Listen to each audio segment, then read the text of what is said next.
Juntem-se a nós nesta edição das 12, Ricardo Batista Leite, para o habitual comentário semanal. Ricardo, bem-vindo à edição das 12. Obrigado.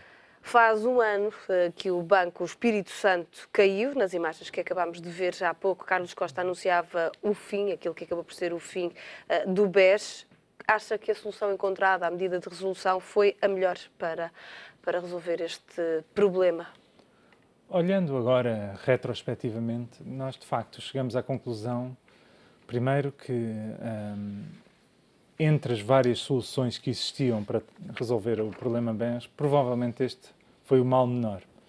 Isto porque na altura se falava num possível risco de contágio do sistema financeiro, de uma corrida aos bancos e, portanto, de uma descapitalização absoluta do banco.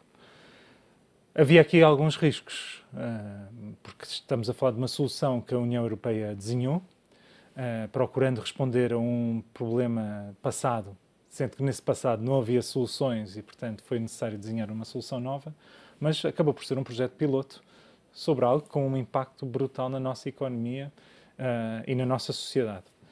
De facto, no que diz respeito à corrida aos bancos, se nós virmos os números, a corrida foi marginal. E do ponto de vista de contágio do sistema financeiro e particularmente do sistema bancário, também vemos que, apesar de tudo, esta separação entre aquilo que foi o banco bom e o banco mau conseguiu evitar esse risco. Isto num país que tinha acabado de terminar o programa de assistência financeira, com uma economia frágil, com um início, uns primeiros sinais de criação de emprego, de crescimento económico, e, portanto, muito estava em jogo.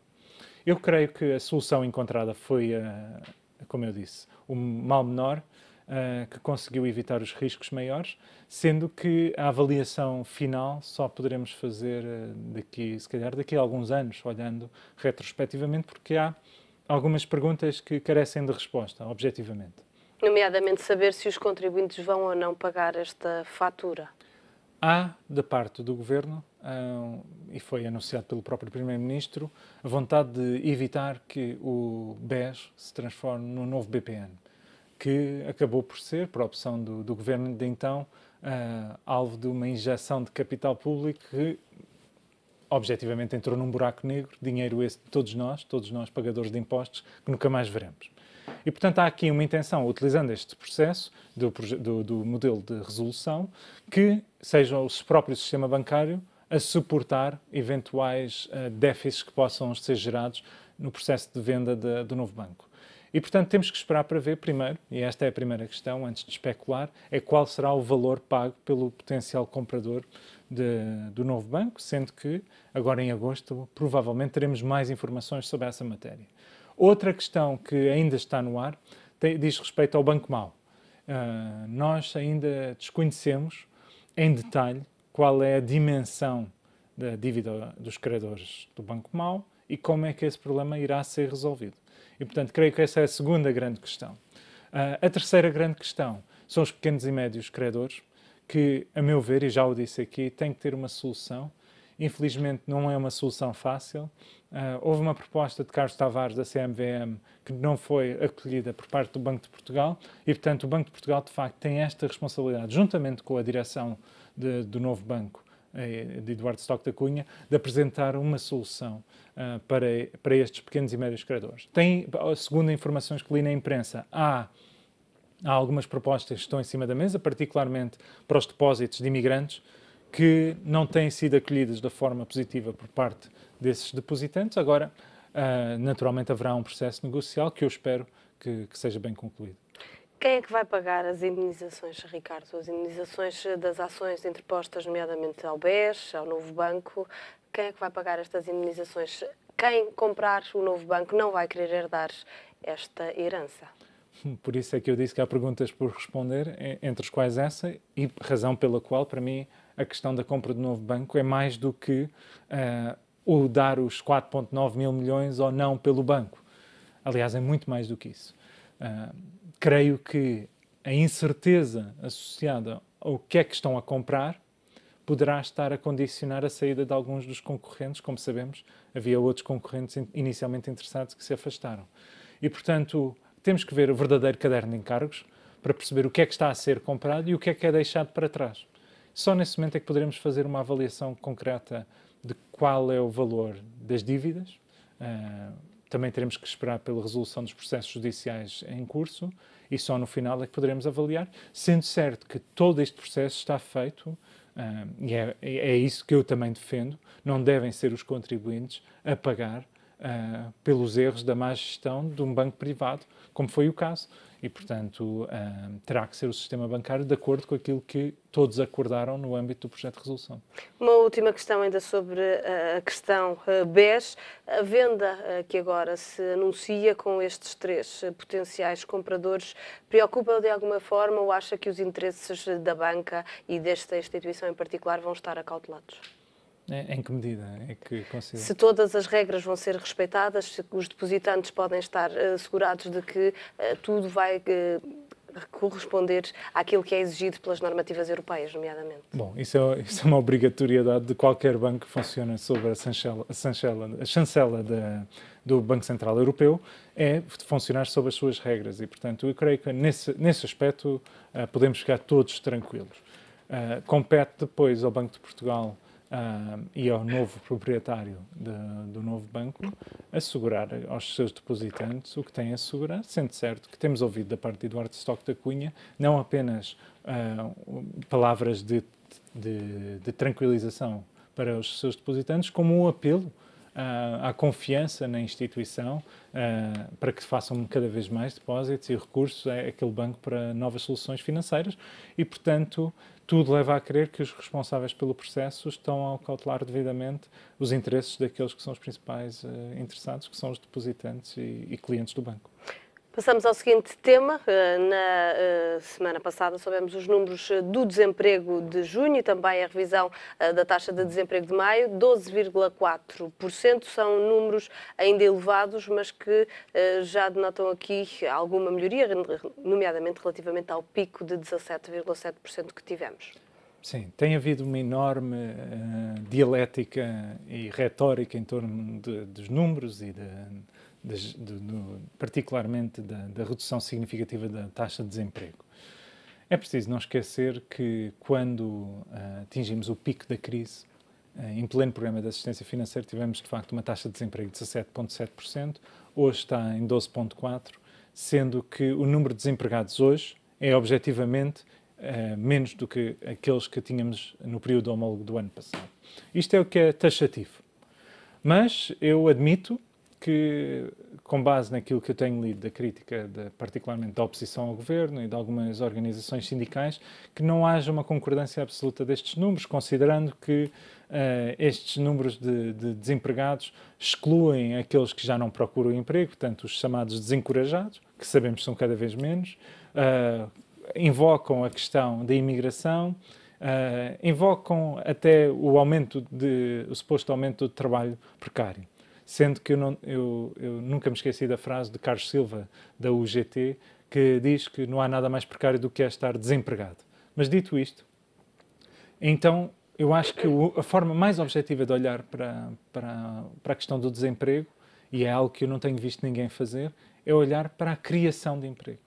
Então deixemos o desemprego de lado e vamos olhar para a criação de emprego. E este governo, ao longo destes 4 anos, conseguiu criar mais de 160 mil empregos. Recordar-se-á de uma campanha do antigo Primeiro-Ministro que prometia 150 mil, este governo ultrapassou. Dir-se-á, bom, mas houve muita destruição de emprego na fase inicial do memorando de entendimento. Eu não digo que não. Mas há aqui uma grande diferença. E que é isto que nós temos que perceber, e é isto também que os portugueses vão ter que decidir no dia 4 de outubro, em qual é o caminho que querem seguir. Porque muito do emprego que acabou por ser destruído durante a fase inicial do memorando de entendimento era um emprego, digamos, conjuntural, criado artificialmente, muito por mecanismos de investimento público não sustentável, oriundo do governo de Sócrates. Quando nós entramos na segunda fase do programa, em que começa a descer a taxa de desemprego e começa a haver criação de emprego, dos mais de 160 mil postos de trabalho, e que levou, de facto, a que estes números que hoje temos nos inspiram confiança. Mas o que nos inspira verdadeiramente confiança é que este emprego que agora é criado é um emprego estrutural. É um emprego realmente criado nestas empresas que conseguiram adaptar-se depois da crise financeira, conseguiram internacionalizar-se, conseguiram ser responsáveis pelo aumento das exportações, pelo balanço comercial positivo que nós temos. E, portanto, tudo isto demonstra que não só fomos capazes de criar emprego, não só estamos num caminho de diminuição da taxa de desemprego, como a perspectiva futura será de manter o crescimento económico e com isso possa continuar a crescer a criação de emprego e com isso possa continuar a descer a taxa de desemprego. E é esta a visão que nós temos que ter. Porque quem cria emprego, quem deve criar emprego numa economia que se pretende saudável e sustentável, tem que ser as empresas. E não podemos continuar a voltar às fórmulas anteriores de criar, como quer o Partido Socialista, artificialmente, com dinheiros públicos dos contribuintes, emprego artificial para baixar as taxas de desemprego, para depois, passado 5 a 6 anos, voltarmos a ter uma situação de bancarrota ou pré-bancarrota e temos que recorrer novamente aos nossos credores internacionais. E, portanto, esta é a grande diferença, a meu ver, e nesse aspecto eu creio que Portugal pode ter um olhar positivo sobre a criação de emprego, não apenas pelos números que temos hoje, mas sobretudo pela perspectiva de futuro. Mas é importante que estes números do desemprego diminuam a um ritmo maior do que tem acontecido até agora. É fundamental. Eu tenho dito aqui várias vezes que é provavelmente o maior flagelo social que nós temos e 12,4% continua elevadíssimo face àquilo que deve ser aquilo que se quer numa sociedade, que é poder baixar para os 4, 5%, como nós temos em certos países escandinavos. Mas nós vemos estudos recentes que apontam que Portugal, para voltar a ter um dígito de desemprego, vai demorar pelo menos mais 20 anos. É muito tempo para os portugueses. Eu li esse estudo, tenho algumas dúvidas sobre o mesmo, sobretudo olhando para o caminho de crescimento económico que nós estamos a seguir. Há, no entanto, riscos. Se nós não tivermos uma maioria estável numa próxima legislatura, se perdermos a noção do caminho que queremos seguir, se deixarmos de apostar nas exportações e nas pequenas e médias empresas portuguesas, se deixarmos de ter uma visão de economia aberta e livre, se não tivermos uma visão de tornar o nosso Estado cada vez mais eficiente e menos burocrático e retirarmos, de facto, as amarras do Estado sobre muitos dos setores económicos e industriais do nosso país, de facto, se dermos passos atrás, arriscamos a nunca resolver o problema estrutural e, com isso, nunca resolver o problema do desemprego. Agora, é fundamental baixarmos a taxa de desemprego porque sabemos, por todas as razões, que não são apenas as questões económicas, são também questões de segurança social. Aumentamos a massa contributiva, aumentamos também, até do ponto de vista da minha área de base, que é a saúde, do ponto de vista de saúde mental, de bem-estar e felicidade, são questões fundamentais. A capacidade de realização humana depende também muito da sua capacidade de se integrar na sociedade e isso se faz também por via laboral. E, portanto, isto tem que ser um objetivo, e tem sido dito isso mesmo, que o crescimento económico tem, de facto, este objetivo de poder dar uma melhor vida às pessoas, que se traduz também em melhor emprego. Vamos para o último tema desta sua análise, Ricardo. Falamos da Grécia. Este fim de semana ouvimos Yanis Varoufakis a falar ao El País e a alertar para a possibilidade de Espanha se vir a transformar-se na próxima Grécia. Como é que vê estas palavras? Como disse, foi uma entrevista ao El País. Quando há uma entrevista ao El País, o problema seguinte será a Grécia. Quando há uma entrevista a um jornal português, o problema seguinte será Portugal. De facto, Varoufakis transformou-se num comentador político, na medida em que, como político, foi muito mal sucedido, objetivamente. E quando as coisas se tornaram difíceis e o seu companheiro, ou camarada neste caso, teve que tomar a decisão em nome do país, ele, pura e simplesmente, virou as costas e culpabiliza até Alexis Tsipras por ter assinado o acordo. A entrevista, de facto, não traz nada de novo. Ele diz que o seu papel foi importante porque alterou o debate na Europa e considera que tudo o que a Europa e os gregos estão a pagar por via do seu processo e da sua forma negocial é muito bem-vindo e que quando o jornalista perguntou, bom, mas como é que isso se traduz na vida das pessoas e como é que se traduz do ponto de vista económico, ele diz, bem, nem tudo o que nós fazemos de positivo pode ser medido. E, portanto, é esta visão do mundo em que a vida das pessoas pode ser colocada ao desbarato em função de uma determinada linha ideológica e quando as coisas ficam difíceis se vão embora. Eu, de facto, confesso que, lendo a entrevista, ainda mais desgostoso fiquei. E compreendo perfeitamente Paul Krugman, o prémio Nobel, que desde uma fase muito inicial até apoiou esta visão do Syriza de querer procurar soluções alternativas à Europa da austeridade, quando ele diz, quando se vê o referendo e depois a atitude de Tsipras ao assinar o acordo no qual ele diz que ele próprio não acredita. Até o Paul Krugman, que era um dos maiores apoiantes internacionais do movimento do Syriza, diz, bom, de facto, é uma desilusão absoluta, porque estas pessoas estavam a negociar sem sequer terem um verdadeiro plano B. Palavras que depois já veio a retificar, quando se soube que efetivamente haveria um plano B para Mas a o plano B, o Varoufakis vem depois dizer o que é e objetivamente não era concretizável. Não era realista. E, portanto, achar que a Europa quer uma saída da Grécia, se isso fosse real, já teria acontecido, com toda a franqueza. Não estaríamos todos a viver o que estamos a viver. Há aqui uma necessidade e uma vontade de manter a Grécia na zona euro e de manter o projeto da União Europeia sólida. E nós temos que ultrapassar esta fase, sendo que eu tenho, neste momento, algumas reservas sobre a possível realização ou concretização que isto possa ter. Porque quando nós olhamos, primeiro um primeiro-ministro que diz que não acredita num programa que vai implementar, a mim choca-me. Porque se não acredita, então, ou não aceitava ou saía do caminho. E, portanto, tenho muitas dúvidas. Eu vi o caso de português. Não é? Se não tivéssemos um primeiro-ministro determinado a implementar um programa e por acreditar que era o caminho necessário, que era retirar a troika do país para podermos recuperar a nossa soberania, nunca teríamos terminado o programa no tempo em que terminamos. E, portanto, há essa dúvida. Por outro lado, dentro do próprio Syriza, como eu alertei há largos meses, há fações ultra-radicais que não querem apoiar Alexis Tsipras, razão pela qual já se fala em possíveis eleições antecipadas na Grécia, o que poderá criar aqui uma nova onda de confusão. Eu gostaria de ver pessoas que conseguiram ganhar voz e protagonismo ao longo destes últimos meses, como Varoufakis, a assumirem uma atitude de responsabilidade e, já que o país assumiu estes compromissos, que faça tudo para recuperar.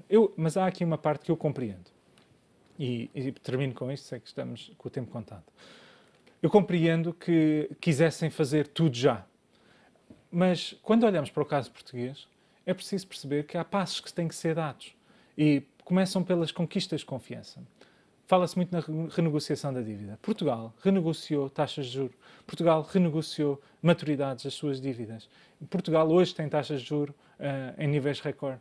Mas para atingir este ponto, que no fundo são formas alternativas de renegociação da dívida, teve que reconquistar, com um enorme esforço de cada um dos cidadãos portugueses, a confiança internacional. A Grécia até estava neste caminho, numa fase muito incipiente. Infelizmente, não havia apoio popular.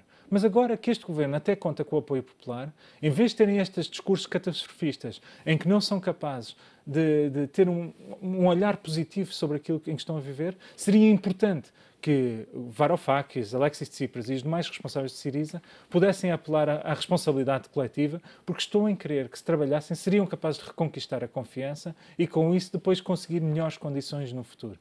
Mas isto tem que ser passo por passo, de uma forma responsável. Vamos esperar que a responsabilidade fale mais alto em nome da Europa. Ricardo, muito obrigada pela análise Obrigado. aqui na edição das 12.